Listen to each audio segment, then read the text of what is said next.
안녕하세요. 전 시간에 우리가 계시록 14장부터 16장까지의 내용을 우리가 살펴보면서 이긴 자에게 주어지는 영광은 이렇고 또 적그리스도 앞에 굴복하고 패배하는 자들이 받게 될 형벌은 이렇다. 그래서 꼭 이기는 자가 되라. 이러한 그 내용들을 우리가 살펴봤습니다. 그 중에 이제 15장, 16장에 대한 내용을 조금 더 보완 설명하고 17장으로 넘어가도록 하겠습니다. 15장, 16장 역시 두 가지 상황을 이렇게 설명을 하고 있습니다. 하나는 이긴 자, 이긴 자는 2절, 15장 2절에 있는 것처럼 유리 바닷가에 서서 승리의 노래, 새 노래를 부르는 그런 내용을 다루고 있고, 패배한 자들, 적그리스도 앞에 굴복하고 표받고 적그리스도의 편에 선 자들은 바로 이제 진노의 대접, 하나님의 마지막 재앙, 진노의 대접에 이제 들어가게 된다 하는 것을 우리가 이제 지난 시간에 살펴봤습니다. 여기서 이제 그 진노의 7 대접에 대해서 조금 더 보충 설명을 드리도록 하겠습니다. 결국 여기에 들어가는 사람들은 이제 적그리스도 앞에 굴복한 사람들, 표받은 사람들, 믿음의 싸움에서 패배한 자들이 이 형벌을 받게 되는 것이죠. 잠깐 동안 조금 더 편하게 살려고 하다가 결국에 이들은 하나님의 그 진노와 그 다음에 영원한 형벌 속에 들어가게 되는 것입니다. 그런데 이 7 대접 그러면 우리가 이제 애굽 땅에 쏟아졌던 그 10가지의 재앙을 우리가 한번 떠올릴 필요가 있죠. 430년 동안 하나님의 백성을 핍박하던 이 애굽이 이제 10가지의 재앙으로 완전히 이제 파멸되는 그런 장면을 우리가 출애굽기 이제 6장부터 7장부터 시작해서 12장까지의 내용에서 볼 수 있었습니다. 첫 번째는 그 피의 재앙이 있었고, 두 번째는 개구리 재앙이 있었고, 세 번째는 티끌 재앙이 있었습니다. 네 번째는 파리떼, 그 다음에 5번째는 심한 악질, 6번째는 독종, 그리고 7번째는 우박, 8번째는 메뚜기, 그리고 9번째는 흑암, 10번째는 장자에 대한 하나님의 진노를 보여주고 있는 것이죠. 자, 여기서 이제 기억해야 될 것은 9가지의 재앙은 이스라엘 사람들이 애굽에서 같이 받습니다. 다만 이스라엘 백성들이 있는 곳에 하나님 보호하셨죠. 이쪽은 어둠이 있을 때 이쪽에 빛이 내리고, 이쪽 우박 내려질 때 하나님께서 여기 보호하시고, 바로 그런 그 하나님의 보호하심의 역사가 있었던 것이죠. 그런데 이제 10번째 재앙, 장자를 멸하는 10번째 재앙이 쏟아질 때는 이스라엘 백성들이 이제 떠나는 재앙입니다.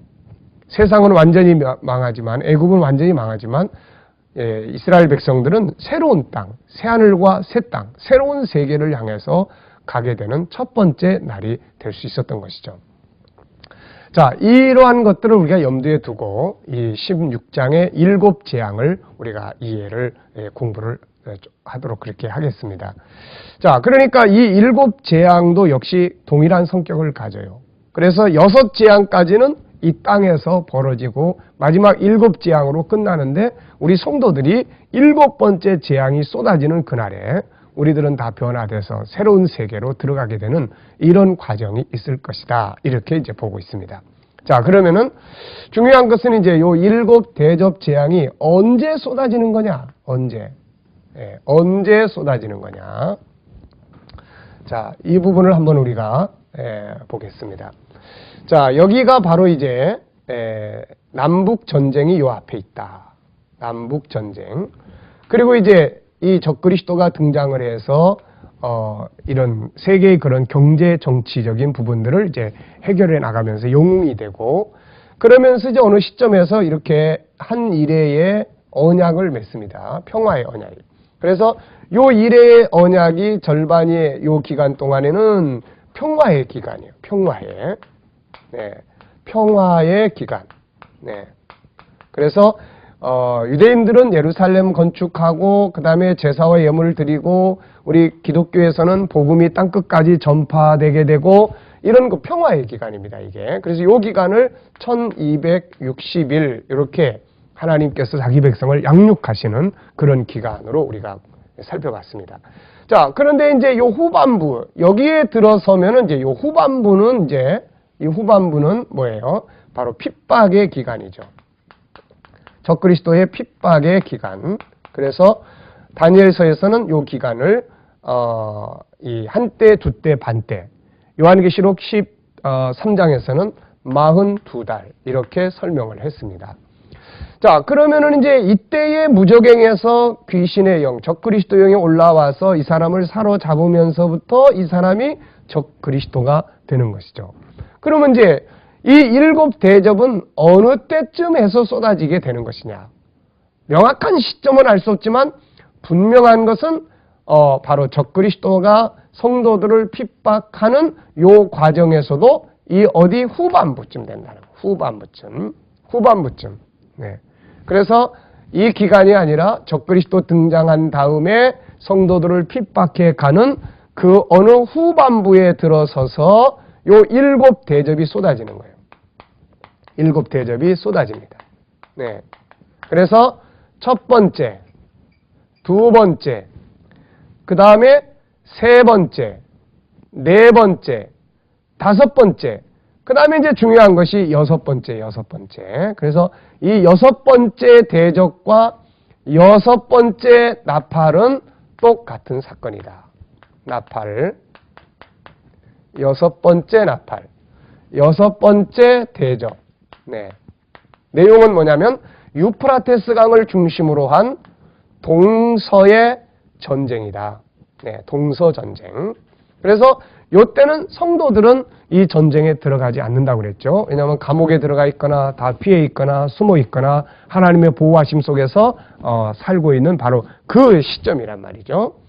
자, 그리고 난 다음에 이제 어떻게 됩니까? 마지막 대접이 쏟아지죠. 요 7 번째 대접이 쏟아집니다. 요 7 번째 대접. 그리고 이때 7 번째 나팔이 붑니다. 그러니까 6째 대적과 6째 나팔은 같은 것이고 7째 나팔과 7째 대적과 7째 나팔은 같은 것이다. 같은 시점에서 벌어지는 일이다. 네. 잘 이해되셨습니까? 다시 한번 정리해 보면, 자, 남북 전쟁.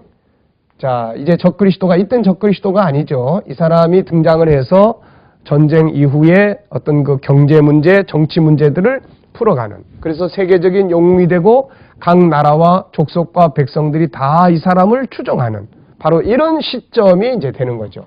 그러다가 어느 시점이 돼가지고 이 사람은 평화의 계약을 맺어요. 언약을 맺습니다. 세계 모든 인류에게 또 유대인들에게. 그래서 요 앞에 전반부 1260일은 아주 좋은 계절입니다. 평화의 계절이에요. 그래서 유대인들은 이때 황금 시대를 맞이하게 되는 바로 그런 시즌이고, 복음이 이제 그야말로 가로막는 세력이 지구상에 없기 때문에, 어떤 정치 세력이나 종교 세력도 없기 때문에 복음이 온 세계 모든 민족에게 다 전파되는 그런 시점이에요. 그러다가 무저갱에서 이 적그리스도의 영이 딱 올라오는 순간부터 이 사람은 이제 돌변하게 되죠. 그래서 적그리스도가 돼서 666 표를 받게 하고 자기를 섬기게 하고 자기가 신격화 자기를 시키고, 그러면서 42달 동안의 핍박의 역사가 벌어져요.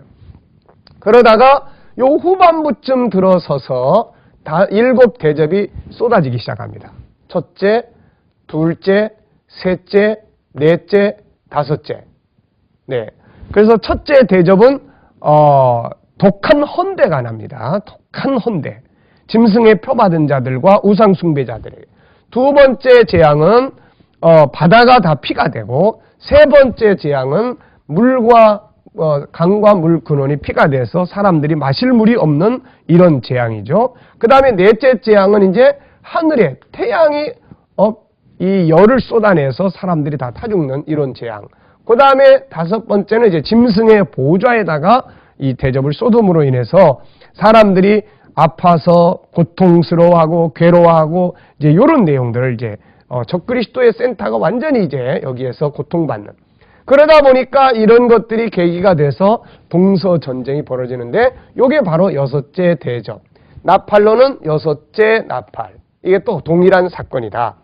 자, 그 다음에 요게 지나가고 나면 이제 마지막 7번째 대접이 쏟아져요. 7번째 대접이 쏟아지는데 이 대접이 쏟아지면 세상이 이제 다 무너지는 거죠.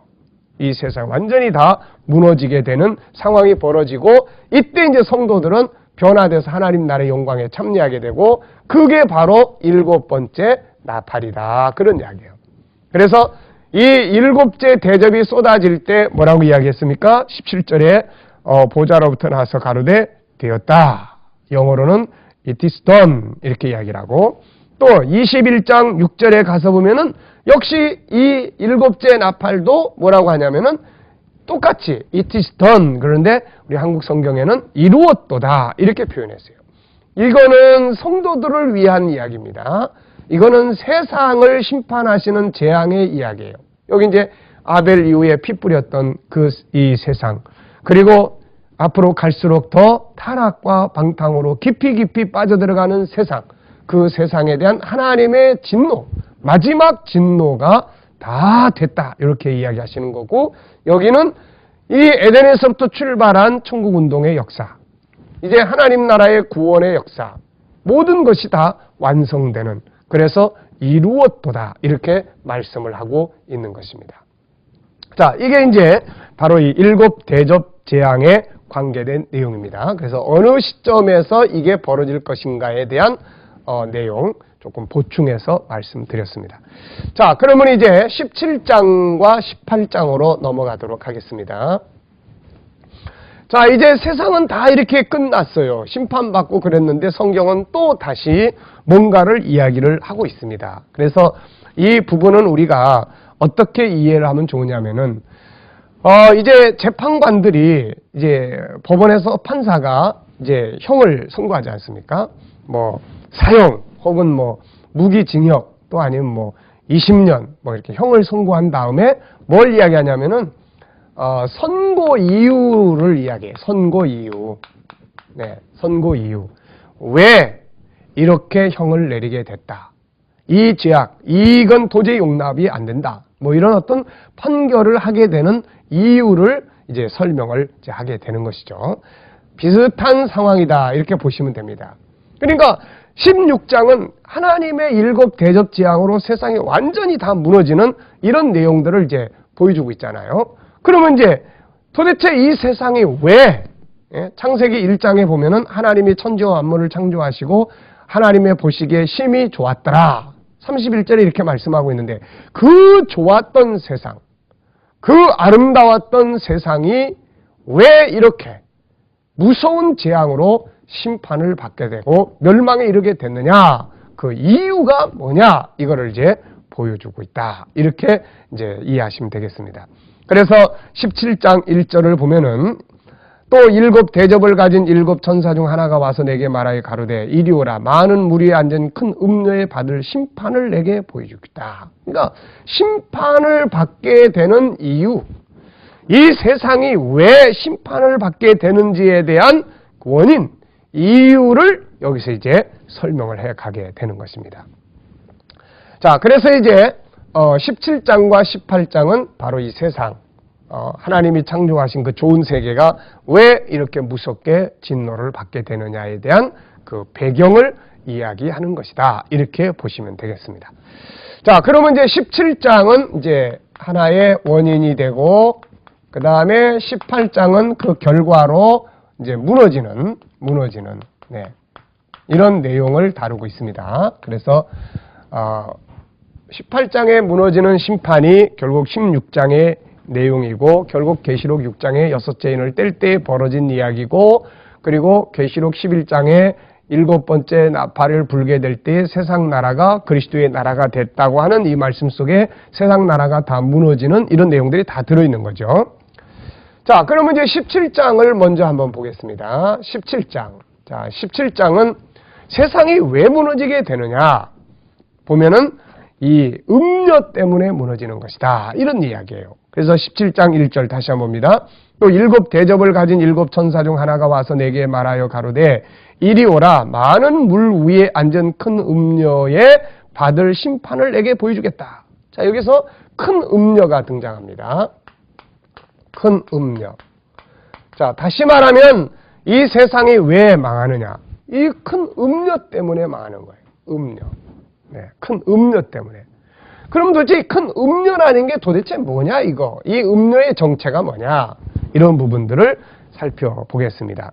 자, 우선 이 음녀는 타고 앉은 게 있어요. 이 음녀가 타고 앉은 것이 두 가지가 있습니다. 음녀가 타고 앉은 것이 두 가지가 있습니다.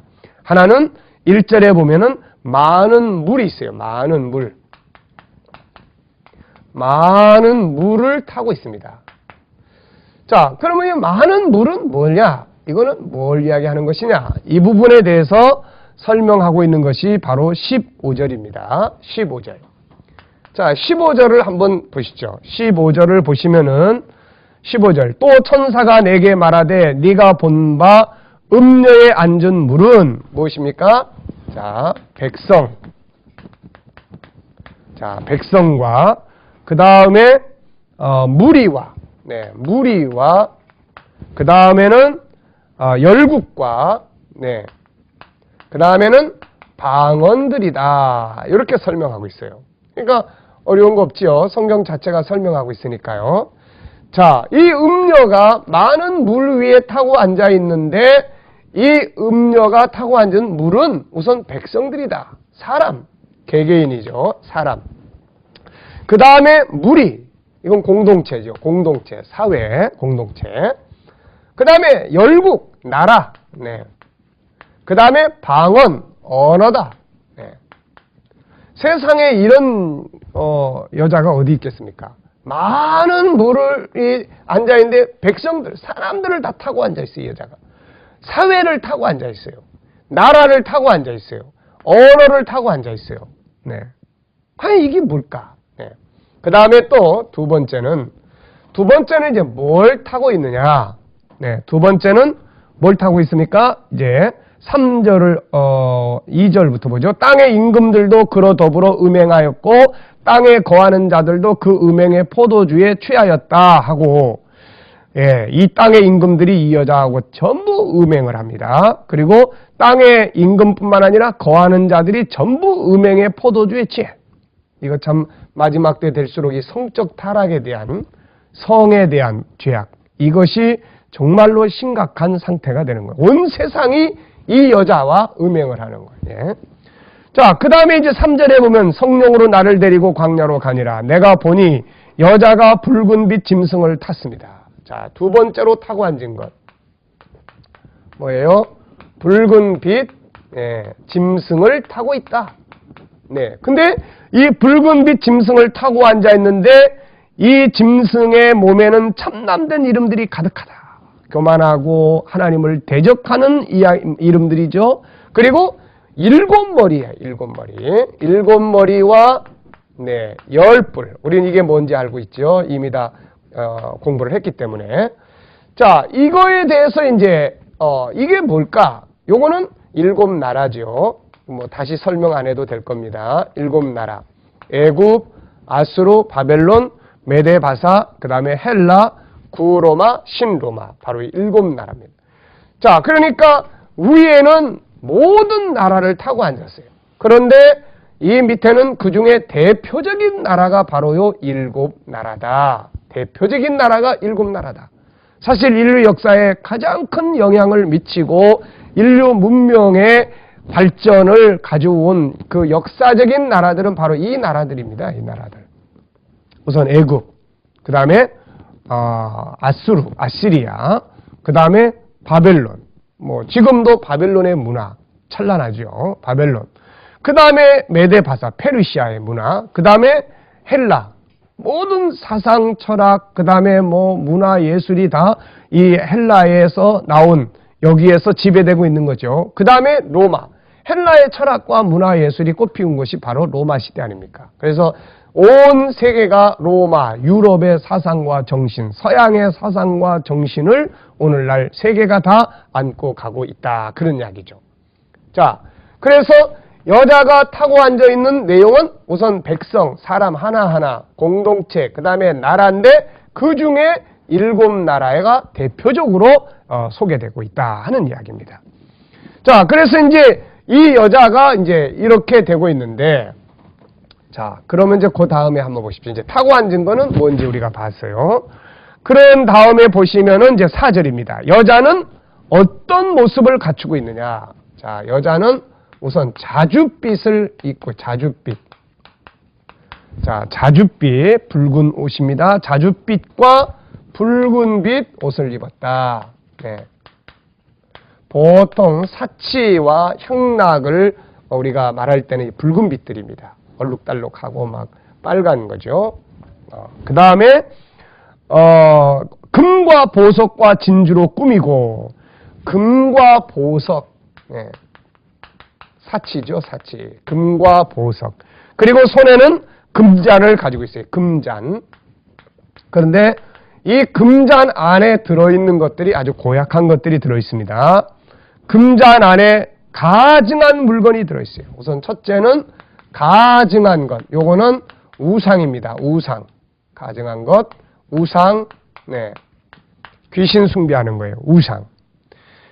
세계는 우상과 떨어지지 않습니다. 이 세상은. 항상 우상들을 숭배하고 점을 치고 귀신을 숭배하는 것이죠. 하나님을 섬겨야 될 사람들이 바로 이런 죄악 가운데서 이제 있게 되는 겁니다. 자, 그 다음에는 또 뭐가 있습니까? 이제 더러운, 음행에 더러운 것들이 있어요. 음행에 더러운 것. 음행에 더러운 것. 네. 자, 이 여자는 특징이 우선 사치합니다. 사치예요. 그 다음에 우상이 가득합니다. 그 다음에 음행이 가득해요. 음행.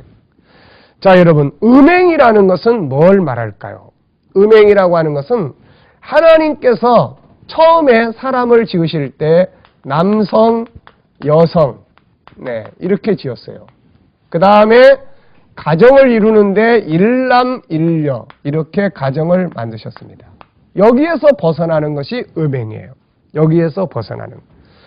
자, 그러다 보니까 이제는 같은 성끼리의 음행도 있지만은 서로 다른 성, 남성이 남성과 여성이 여성과, 심해지면 사람이 동물과 이런 성적 관계들을 갖게 되는, 이게 바로 음행입니다.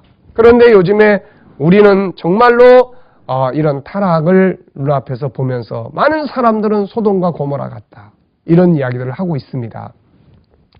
정말 심각한 시대를 우리 살고 있는 거죠. 음행에 대해서. 네. 어느 나라든지 역사 속에 음행이 커져버리고 성적 타락이 아주 많아져 버리면 이 나라 망하게 되는 겁니다. 이게. 예. 자, 그런데 요즘에 이제 우리 사회에 가장 많은 이슈가 되는 것 중에 하나는 이제 동성이죠. 동성연애. 전에는 그건 병이야.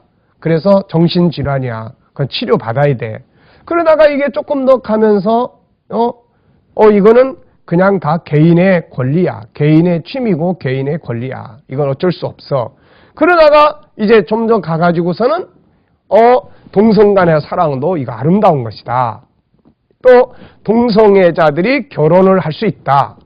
결혼이라는 것은 이성끼리만 할 수 있는 게 아니라 동성끼리도 결혼을 할 수 있다. 그래가지고 지금 세계에서 14개의 나라가 동성애 결혼을 법적으로 합법화시켰습니다.